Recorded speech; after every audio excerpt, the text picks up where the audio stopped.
tidak mengenali kerja Komnas Perempuan. Tadi ya saya makanya bahwa yang saya pengen ini ajang daripada Komnas Perempuan untuk menonjolkan hal tersebut dibanding menjadikan Ahmad Dhani sasaran tembak.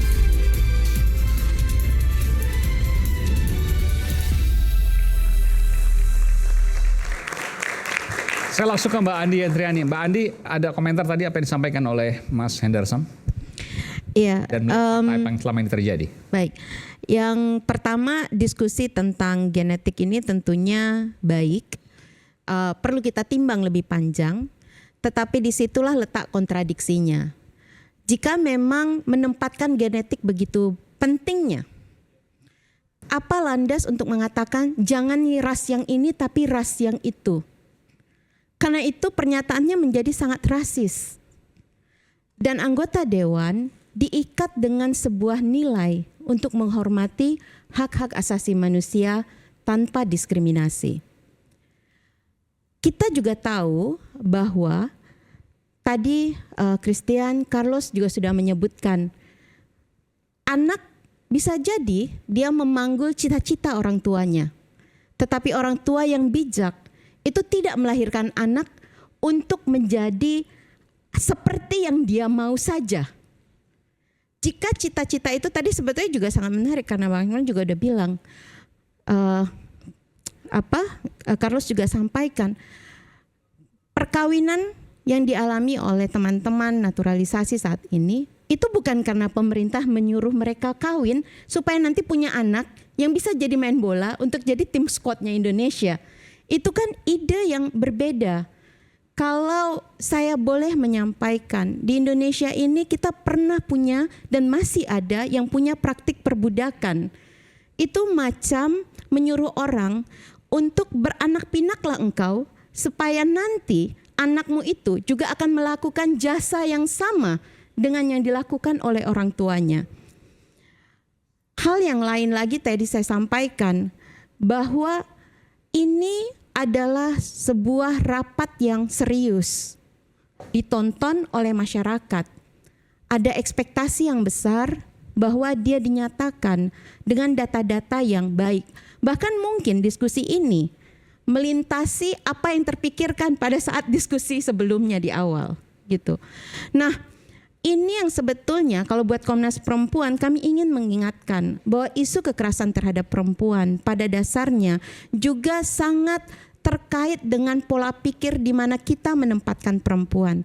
Tadi misalnya, Christian biasa saja tertawa bilang, iya nih saya laki-laki suami takut istri. Tapi beliau dengan penuh serius mengatakan tidak.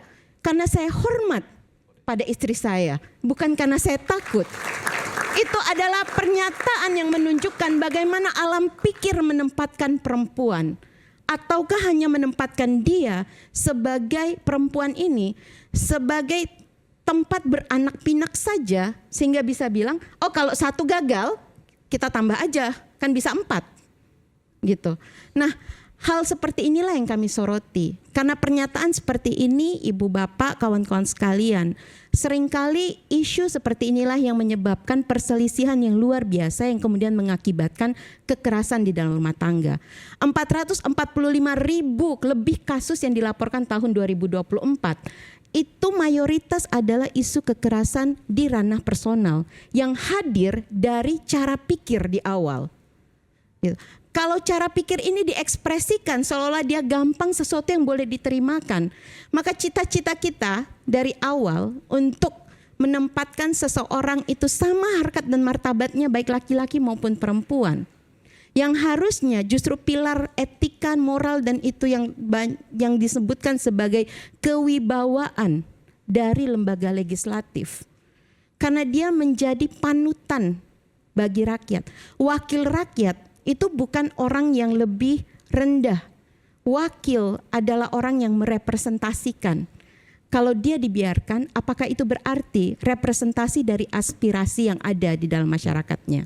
Nah, inilah yang sebetulnya menjadi dasar di mana Komnas Perempuan mengingatkan agar bisa ada proses yang lebih baik di dalam kita merumuskan masalah-masalah, termasuk sepak bola yang esensial, termasuk juga urusan pendidikan, termasuk juga urusan seni budaya, termasuk urusan semua yang dianggap bukan infrastruktur, tapi sesungguhnya menjadi pondasi bagi bangsa kita. Jika memang genetik itu penting, tanpa ada rasa rasisme, tanpa juga ada rasa inferioritas karena satu gen lebih baik dari yang lainnya, saya yakin bangsa Indonesia ini akan merasa sangat mendukung jika mengatakan bahwa mari kita lihat, siapa tahu di sudut-sudut Indonesia, di pulau-pulau terluar Indonesia, dari teman-teman yang sudah kita memang adalah silang budaya Nusantara ini, menghasilkan orang-orang dengan bakat yang luar biasa yang bisa menghadirkan masa depan sepak bola yang lebih baik. Oke, sedikit silakan. Ini bukan closing statement kan? Bukan. Tanggapin aja. Mbak Andi, maksud saya itu kalau datang ke acara kita ini jangan jadi mencari sasaran tembak Ahmad Dhani, kan itu merupakan cuplikan kecil saja ya.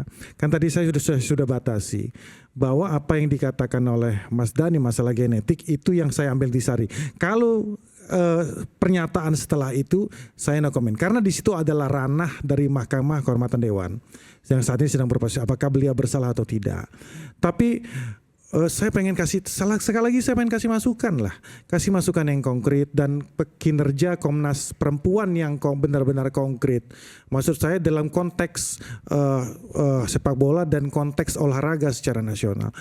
Cobalah ya kan, berikan sumbangsih yang lebih konkret tadi dalam bentuk bagaimana atlet-atlet wanita kita ya mengadvokasi, memberikan pengawasan, memberikan perhatian terhadap kesejahteraan mereka apabila ada tindak kekerasan terhadap mereka, ya kan? Itu yang jauh lebih esensial. Betul. Jauh dan karena lebih itu kan penting. karena mungkin makanya tidak itu, mengenali kerja Komnas Perempuan. Tadi ya saya makanya yang saya pengen ini ajang daripada Komnas Perempuan untuk menonjolkan hal tersebut dibanding menjadikan Ahmad Dhani sasaran tembak. Coba tonjolkan apa yang sudah dilakukan dari Komnas Perempuan terhadap atlet perempuan di Indonesia, atlet wanita di Indonesia.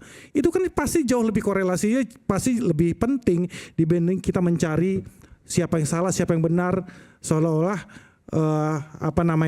ya kayak saya ngeliat kayak gimmick aja gitu loh. Coba tunjukkan yang Komnas Perempuan sudah lakukan terhadap atlet wanita di Indonesia, atlet sepak bola di Indonesia. Apa yang bisa diberikan selama ini? Tapi Mas paham kan ya, Komnas Perempuan itu pertama fungsinya adalah melakukan pemantauan, pencarian fakta, pendokumentasian, kajian, serta rekomendasi kebijakan. Sekarang saya selesaikan dulu. Karena itu kami sangat menghargai misalnya Kementerian Pemuda dan Olahraga atau lainnya ketika mereka mencari misalnya rekrutmen itu mereka bertanya apakah orang-orang ini pernah dilaporkan kekerasan. Kami akan surfing. Atau ketika ada korban yang datang, kami memberikan rekomendasi bagaimana ya, maksud saya itu kan masih kan umum. Bukan. Kami atlet perempuannya apakah dari Komnas Perempuan sudah pernah memberikan rekomendasi umpama kan nggak harus pasif maksud saya. Betul, kan? sudah. Jawaban saya adalah sudah. Nah, apa? Contohnya saya mau tahu. Bagaimana mengembangkan sistem pencegahan dan penanganan kekerasan seksual di dalam lingkungan atlet Indonesia karena pernah ada kasus yang dilaporkan. Ini pasti banyak ya, saya setuju. Nah itu yang maksud saya lebih penting ditonjolkan dibanding kita ya ngurusin ya kinerja DPR yang merupakan ranah MKD kan gitu kan? Atau dibalik. Nggak, Gimana? Nyambung dibalik supaya kembali ke topik dan nanti Carlos sama Eloko bisa muncul nih. Kenapa DPR pada waktu ada Bapak Ketua Umum PSSI ya langsung lebih banyak tertarik soal naturalisasi sampai mengusulkan sesuatu yang out of the box tadi, yang out betulan, offset. Kenapa tidak justru menanyakan kepada Ketua Umum PSSI? Ya, ini kita semua bisa bicara nih. Kenapa naturalisasi dibahas demikian panjang, akselerasinya demikian tinggi, sementara yang tadi environment dan development itu all out juga atau tidak gitu. Kan bisa dibalik kan? Maksud saya pertanyaan Anda ke Komnas Perempuan, kenapa tidak melakukan ini dan itu? Sekarang dibalik. Kenapa DPR dalam forum ketemu dengan PSSI itu juga tidak menanyakan sebaliknya? Kok naturalisasi saja gitu? Sebagai akselerator gitu ya. Mana environment-nya? Mana development-nya? Mana tadi ya infrastruktur, kurikulum, perwasitan, pelatih, sekolah-sekolah sepak bola kita, kompetisi yang benar gitu. Nah itu kenapa tidak muncul gitu? Ya susah juga tanyakan saya bukan DPR. Mungkin akibatnya, justru akibatnya Iya, iya. seakan-akan kita berbicara naturalisasi lalu dengan segala cara. Oke. Termasuk negara mulai mengawin-ngawinkan perempuan. Termasuk Gitu loh. bagaimana kemudian jawaban ini kita akan saksikan saat lagi, termasuk closing statement nanti dari Bung Carlos Melgares Faron. Kita akan simak selepas jeda berikut ini.